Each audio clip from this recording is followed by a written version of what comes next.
अस्मत्गुरुसमारम्भां यतिशेखरमध्यमां लक्ष्मीवल्लभपर्यन्तां वन्दे गुरुपरम्पराम् ஆழ்வார்கள் வாழி அருளிச் செயல் வாழி தாழ்வாதுமில் குறவர்தாம் வாழி ஏழ்வாறுமுய்ய அவர்களுரைத்தவைகள்தாம் வாழி செய்யமறை தன்னுடனே சேர்ந்து அகலகில்லே நிறையமென் அலர்மேல் மங்கை உரைமார்பா நிகரில் புகழாய் உலகம் உன்னுடையாய் என்னை ஆழ்வானே நிகரிலமரர் முனிக்கணங்கள் விரும்பும் திருவேங்கடத்தானே புகழொன்னில்லாவடியேன் உன்னடிக்கீழமர்ந்து புகுந்தேனே அகில புவன ஜன்மஸ்தேம பங்காதிலீலே வினத விவிதபூத உராத ரக்ஷைகதீக்ஷே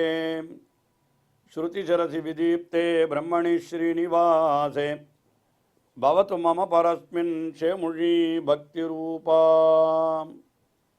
श्रीमान् वेंकटनाथार्य कवितार्किककेसरी वेदान्ताचार्यवर्यो मे सन्निधत्तां सदा हृदि வேதாந்த தேசிகன் பல பல ஸ்தோத்திரங்களை அருளி செய்துள்ளார். அதிலே சரணாகதி தத்துவத்தை விளக்கும் விதமாக 3 ஸ்தோத்திரங்களை அருளி செய்திருக்கிறார். ஞாசத்ரயி என்றே சொல்லப்படுகின்றன. அப்படிப்பட்ட ஒரு ஸ்தோத்திரம்தான் ஞாச தசகம் என்கிற ஸ்தோத்திரம். ஞாசம் என்னால் வைத்தல் என்பது பொருள். ஆக நம்மை காக்கின்ற பொறுப்பை எம்பெருமானிடத்திலேயே வைக்கிறோம். அதுதானே சரணாகதி. நீயே உபாயமாயிருந்து என்னை காத்துள்ள வேணும் என்று பிரார்த்திக்கிற பிரார்த்தனை, அதற்குத்தான் சரணாகதி என்று பெயர். அதைத்தான் ஞாசம் என்றும் சொல்லுகிறோம். அந்த ஞாசத்தை பற்றி 10 ஸ்லோகங்கள் கொண்டதாக இந்த ஸ்தோத்திரம் அமைந்திருக்கிறபடியினாலே இந்த ஸ்தோத்திரத்திற்கு ஞாச தசகம் என்று பெயர் ஏற்பட்டிருக்கிறது. இது காஞ்சிபுரத்திலே எழுந்தருளுள்ள எம்பெருமான் வரதராஜ பெருமானை குறித்து அருளி செய்யப்பட்ட ஸ்தோத்திரமாக இந்த ஸ்தோத்திரத்திலேயே அதற்கு உண்டான சான்றுகள் இருக்கின்றன. இது வரதராஜனை குறித்த ஸ்தோத்திரம் என்று பெரியோர்கள் நமக்கு ஸ்பஷ்டமாகவே எடுத்து காட்டியிருக்கிறார்கள். அதிலே முதல் ஸ்லோகத்திலே அந்த எம்பெருமானை பார்த்து எவனொருத்தன் நானும் என்னுடையவனன்று, என்னை காக்கின்ற பொறுப்பும் என்னுடையதன்று, என்னை காப்பதனாலே உண்டாகிற பயனும் என்னுடையதன்று, எல்லாம் எம்பெருமானாகிற ஸ்ரீயப்பதியான எம்பெருமானுடையது என்று எவன் பிரார்த்திக்கிறானோ விண்ணப்பிக்கிறானோ அதுதான் சரணாகதி என்பது போல இப்படி ஆத்மாவை எம்பெருமானிடத்திலே சமர்ப்பிக்க வேணும் என்பதா இப்படி அவன் விண்ணப்பிக்க வேண்டும், பிரார்த்திக்க வேண்டும் என்று அவர் தெரிவித்தார். அதில் அடுத்த ஸ்லோகம் தொடங்கி அவர் முன்னிலையாகவே அந்த எம்பெருமானை பார்த்து அருளி செய்கிறார். அவனை பார்த்து என்ன சொல்லுகிறார்? நான் எம்பெருமானை பார்த்து நான் அகிஞ்சனன் நெஸ்யாமி அகிஞ்சனஹா ஸ்ரீமன் அனுகூலஹா ஸ்ரீமன் என்று அவனை பார்த்து அருளி செய்தார். நான் எப்படிப்பட்டவன்? அகிஞ்சனஹா, என்னிடத்தில் கைமுதல் ஏதுமில்லை, புகழொன்றுமில்லா அடியேன் என்று ஆழ்வார் அருளி செய்தார் போல விஷயங்களை தெரிவித்து, நான் அனுகூலகா அந்நியவர்ஜிதா என்று எம்பெருமானுக்கு பிடிக்காதவர்களை செய்யாதவனாய், எம்பெருமானுக்கு பிடித்தவர்களை பிடித்த காரியங்களை செய்பவனாய் இருக்கக்கூடியவன், மிகவும் நம்பிக்கையோடு விசுவாசபூர்வம் அந்த எம்பெருமானை பிரார்த்திக்கிறேன் என்பதாக அப்படி என்னுடைய ஆத்மாவை காக்கின்ற பொறுப்பை உன்னிடத்திலே ஒப்படைக்கிறேன் என்கிற அர்த்தத்தை 2வது ஸ்லோகத்திலே தெரிவித்தார். இப்பொழுது 3வது ஸ்லோகம். இந்த 3வது ஸ்லோகத்திலே ஒரு சிறிய விசேஷம் என்னவென்றால், இதை படற்கையாகவும், அதாவது பொதுவாக சொல்லுவதாகவும் அல்லது எம்பெருமானியே நோக்கி நேரே சொல்லுவதாகவும் 2 விதமான பாடங்கள் அமைந்துள்ளன. ஏனென்றால் கீழே 2வது ஸ்லோகம் தொடங்கி 10வது ஸ்லோகம் வரை எல்லா ஸ்லோகங்களும் முன்னிலையாக எம்பெருமானை பார்த்து அருளி செய்வதாகவே இருக்கின்றபடியினாலே நடுவிலே இந்த ஸ்லோகத்தை மட்டும் முன்னிலையிலே சொல்லாமல், அதாவது செகண்ட் பர்சனில் சொல்லாமல் இதை தேர்ட் பர்சன் படற்கையாக சொல்ல வேண்டிய அவசியம் என்ன என்று இப்படியும் ஒரு பாடம் உண்டு. எப்படி வேண்டுமானாலும் வைத்துக் கொள்ளலாம்.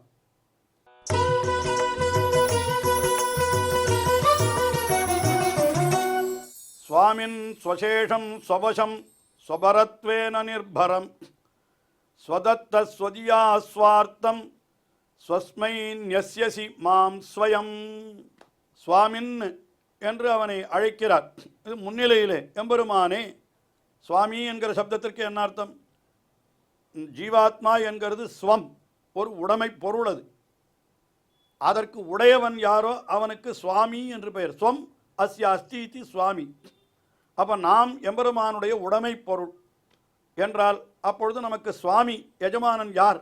பகவான் தான்.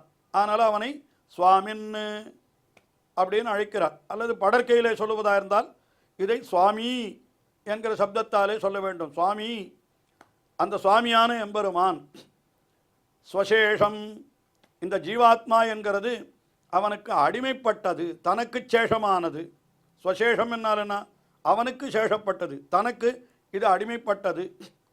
ஸ்வவசம், அவனுடைய வசத்திலே உடையது. அது தனியாக சொல்ல வேண்டுமா? அடிமைப்பட்டதுன்னா வசத்திலே உடையது என்று தானே பொருள் என்று சாமானியமாக சொல்லிவிடுவார்கள். ஆனால் அப்படி அல்ல. உலகத்திலே என்ன ஆகிறது? அடிமைப்பட்டதெல்லாம் வசத்தில் இருக்காது. நமக்கு அடிமை செய்கின்ற வேலைக்காரர்கள் கூட சில சமயம் நம்முடைய வசத்திலே இருப்பதில்லை. ஆனால் இது எல்லா விதத்திலும் எம்பெருமானுக்கு வசப்பட்டது இந்த ஜீவாத்மா. அதை தவிர இன்னொன்று என்னன்னா, ஸ்வபரத்வேன நிர்பரம் என்றால் என்ன? தன்னுடைய பொறுப்பே உடையவன். அதாவது இந்த ஜீவாத்மாவை காக்கின்ற பொறுப்பை தன்னுடையதாக உடையவன் அவன். ஸ்வபரத்வேன நிர்பரம், எனக்கு எந்த பொறுப்பும் கிடையாது. எம்பெருமானை, அதாவது நம்மை காக்கின்ற பொறுப்பு எம்பெருமானுடையது என்று அவனிடத்தில் ஒப்படைத்து விட்டால் இந்த ஜீவாத்மா எப்படிப்பட்டது? நிர்பரம், எந்த பொறுப்பும் இல்லாதது. தன்னை காத்து கொள்ளுகின்ற பொறுப்பு தனக்கு இல்லை. அப்படிப்பட்ட பரமாத்மாவான நீ என்ன செய்கிறாய்? ஸ்வதத்த ஸ்வதியா, உன்னாலே கொடுக்கப்பட்ட உன்னை பற்றிய ஞானம். அதாவது பகவானை பற்றிய ஞானம் எனக்கு ஏற்படுகிறது என்னால் அதுவும் கூட எம்பெருமான் தான் கொடுக்கிறான். நம்முடைய முயற்சியாலே நாம் எதையும் செய்ய முடியாது. அதைத்தானே நம்மாழ்வாரும் கூட என்ன தெரிவித்தார்? என் உணர்வின் உள்ளே இருத்தினேன் என்று எம்பெருமானை என்னுடைய நெஞ்சுக்குள்ளே இருத்தினேன்னு சொன்னார். ஓ, அப்படிப்பட்ட செயலை நீர் செய்து விட்டீரோ, மிகவும் கடினமாயிற்று. அதுவும் அவனதின்னருளே.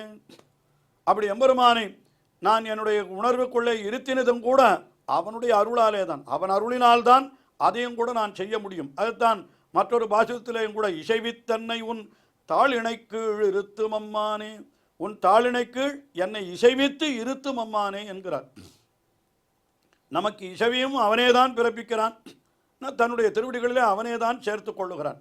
அதைத்தான் இந்த ஸ்லோகத்திலேயும் வேதாந்த தேசிகன் எப்படி காட்டுகிறார்? ஸ்வதத்த ஸ்வதியா, தன்னை பற்றின ஞானத்தையும் தானே கொடுக்கிறான் எம்பெருமான். நமக்கு கொடுத்து என்ன பண்ணுகிறான்? ஸ்வார்த்தம், இப்படியெல்லாம் கொடுத்து என்ன செய்கிறான்? ஸ்வஸ்மை நெஸ்யதி. ஸ்வஸ்மை நெஸ்யதி என்னால் தன்னிடத்திலே சேர்த்து கொள்ளுகிறான். அதுவும் எப்படி சேர்த்து மாம், என்னை எப்படி சேர்த்து கொள்ளுகிறான்? ஸ்வயம், தானே சேர்த்து கொள்ளுகிறான். தானே ஸ்வயம் என்று சொல்லினுடைய கருத்து என்ன என்றால், அதையும் கூட நான் செய்யவில்லை, நானும் அவனுமாக சேர்ந்தும் செய்யவில்லை, நான் மட்டும் செய்யவில்லை. நானே செய்தேன் என்று சொல்வதற்கு ஒன்றுமில்லை. நானும் அவனும் சேர்ந்தும் செய்யவில்லை. பின் யாருன்னா அவனே செய்கிறான். அவனுடைய திருவடிகளிலே நான் வந்து சரணயம் அடையும்படி அந்த புத்தியையும் அவனே கொடுக்கிறான்ங்கிறதான் ஸ்வதத்த ஸ்வதியா ஸ்வஸ்மை ன்யஸ்யதி மாம் ஸ்வயம். இப்படி என்னை ஸ்வஸ்மை ன்யஸ்யசி, உன்னுடைய திருவடிகளிலே நீயே சேர்த்து கொள்ளுகிறாய். அதுவும் கூட எதற்குன்னு கேட்டான்? ஸ்வார்த்தம், உன்னுடைய பயனுக்காக. இப்படி என்னை அடைவதனாலே ஏற்படுகிற மகிழ்ச்சியும் யாருக்குன்னு கேட்டான்? உனக்குத்தான். தான் கீழே ஒரு ஸ்லோகத்திலேயே தெரிவித்தோமே, ஒரு பொருளை இழந்து விட்டால் அதனால் ஏற்படுகிற வருத்தம் அந்த பொருளை உடையவனுக்கு, அந்த பொருள் மறுபடியும் கிடைத்தால் அதனாலே ஏற்படுகிற சந்தோஷமும் அந்த பொருளை உடையவனுக்கு. அதுபோலத்தான் இங்கேயும் கூட நாம் எம்பெருமானுடைய உடைமை பொருள். நம்மை அடைவதனாலே எம்பெருமானுக்குத்தான் ஆனந்தம். நம்முடைய பொருள் கை கழுவி போனது, கை நழுவி போனது, மீண்டும் கிடைத்தது என்று எம்பெருமான் சந்தோஷப்படுகிறான் என்று இப்படி இந்த ஸ்லோகம் அமைந்திருக்கிறது. இதில் சுவாமின்னு என்று ஒரு பாடம் சொன்னேன். அதே போல சுவாமி ஸ்வசேஷம் ஸ்வவசம் ஸ்வபரத்வேன நிர்பரம் ஸ்வதத்த ஸ்வதியா ஸ்வார்த்தம் ஸ்வஸ்மின் ன்யஸ்யதி மாம் ஸ்வயம் என்று ஸ்வஸ்மின் ன்யஸ்யதி, தன்னிடத்திலே சேர்த்து கொள்ளுகிறான் என்று அப்படி படற்கையிலே சொல்லுவதாகவும் இரண்டு விதமாகவும் இதற்கு அர்த்தம் சொல்லியிருக்கிறார்கள். மிகவும் கருத்தாழம் மிக்க ஸ்லோகம் இது. இருந்தாலும் அவகாச குறைவை விட்டு சுருக்கமாக விளக்கினேன், அவ்வளவே. அடுத்தபடியாக 4வது ஸ்லோகம்.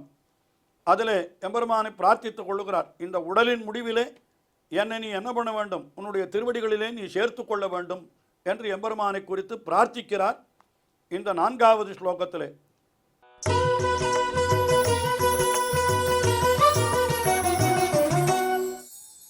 ஸ்ரீமன் அபீஷ்டவரத துவாமஸ்மி சரணங்கதः ஏதத் தேகாவசானே மாம் துவத்பாதம் பிராபய ஸ்வயம்.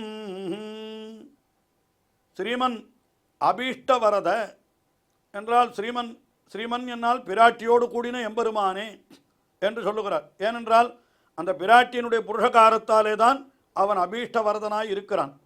அதாவது அடியவர்கள் வேண்டுபவற்றையெல்லாம் கொடுப்பவனுக்கு அபீஷ்டவரதன் பேர். அபீஷ்டம் என்னால் விருப்பங்கள், வரதன் என்னால் கொடுப்பவன், வரம் ததாதி, நமக்கு விருப்பமான வரத்தையெல்லாம் கொடுக்கிறான் பகவான். அப்படி அவனை கொடுக்கும்படி செய்பவள் யார் என்றால் பிராட்டி தான்.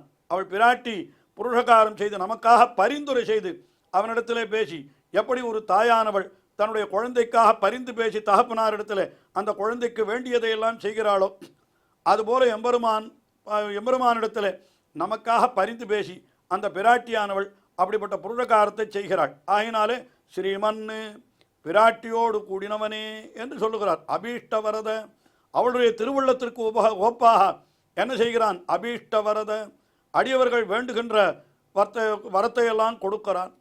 அப்படிப்பட்ட உன்னை துவாம் சரணங்கதா அஸ்மி, உன்னை நான் சரணம் பற்றி இருக்கிறேன், உன்னை நான் சரணமடைந்திருக்கிறேன்.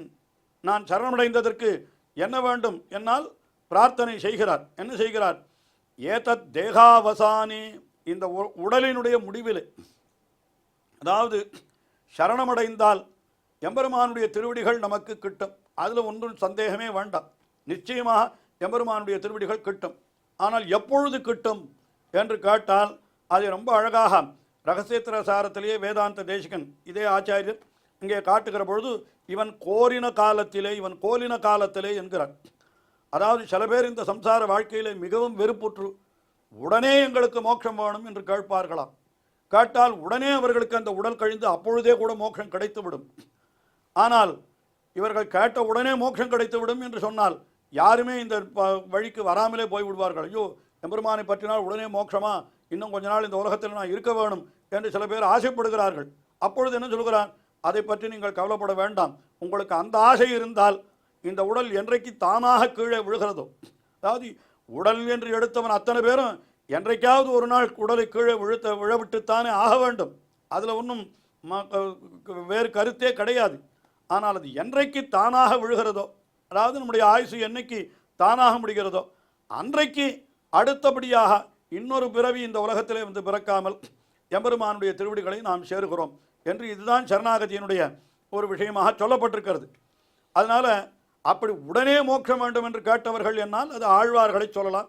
சில ஆச்சாரியர்கள் கூட அப்படி கேட்டிருக்கிறார்கள். ஆயினாலே அவர்களுக்கெல்லாம் ஆர்த்த பிரபன்னர்கள் என்று பெயர். ஆர்த்த பிரபத்தி என்னால் உடனே மோட்சம் வேண்டும் என்று கேட்டவர்கள். திருப்த பிரபன்னர்கள் என்றால் என்னன்னா, இந்த சரீரம் தானாக என்றைக்கு விழுகிறதோ அன்றைக்கு மோட்சத்தை அடைந்தால் போதும் என்று நினைக்கிறவர்கள், அவர்களுக்கு திருப்த பிரபன்னர்கள் என்று பெயர். ஆனால் இரண்டு பேருக்குமே அவர்கள் உடல் கீழே விழுந்தவுடனே மோட்சம் கிடைக்கும். அது உடல் கீழே விழுவது இப்பொழுதேயா அல்லது இன்னும் பல நாள் கழித்தா என்பதில் தான் வேறுபாடு. ரெண்டுத்துக்கும் பொருந்தும்படியாக இங்கே வேதாந்த தேசிகன் என்ன கேட்கிறார் என்னால், ஏதத் தேகாவசானே மாம் துவத்பாதம் பிராபய ஸ்வயம். ஏதத் தேக அவசானே, இந்த தேகத்தினுடைய முடிவிலே என்று சொன்னால் ஆர்த்த பிரபன்னர்களுக்கு இப்பொழுதே முடிவு, திருப்த பிரபன்னர்களுக்கு இன்னும் பல நாள் பல வருடங்கள் கழித்து கூட இருக்கலாம், அது முடிவு. ஆஹா, இந்த ஒரு உடல். ஆனால் மற்ற உபாயங்களை பற்றுபவர்கள், இந்த சரணாகதியை எம்பெருமானை நேரே பற்றாமல் மற்ற உபாயங்களை பற்றுபவர்களுக்கு இன்னும் பல பிறவிகள் பிறக்க வேண்டும். ஆனால் இந்த சரணம் பற்றி இருப்பவர்களுக்கு அப்படி இல்லையே. அதைத்தான் ஏதத் தேக அவசானி, இந்த சரீரத்தினுடைய முடிவிலே தொத் பாதம் பிராபய, உன்னுடைய திருவடிகளை நான் அடையும்படி நீ செய்வாயாக. ஸ்வயம் பிராபய, நீயே செய்வாயாக. என்னால்னா நம்முடைய முயற்சியாலே அது ஆகாது, எம்பெருமான் தான் செய்ய வேண்டும் என்கிற அர்த்தத்தையும் இந்த ஸ்லோகத்திலே அற்புதமாக ஸ்வயம் என்கிற சொல்லாலே அப்படி காட்டி அருளினார். தொடர்ந்து இவருடைய ஸ்லோகங்களை அனுபவிப்போம்.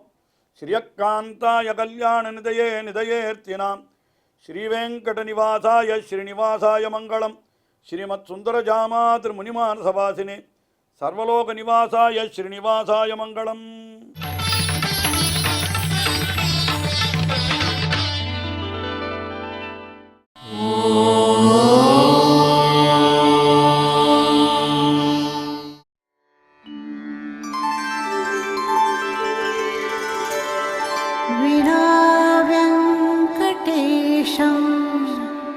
ननाथो ननाथः सदा वेङ्कटेशं स्मरामि स्मरामि.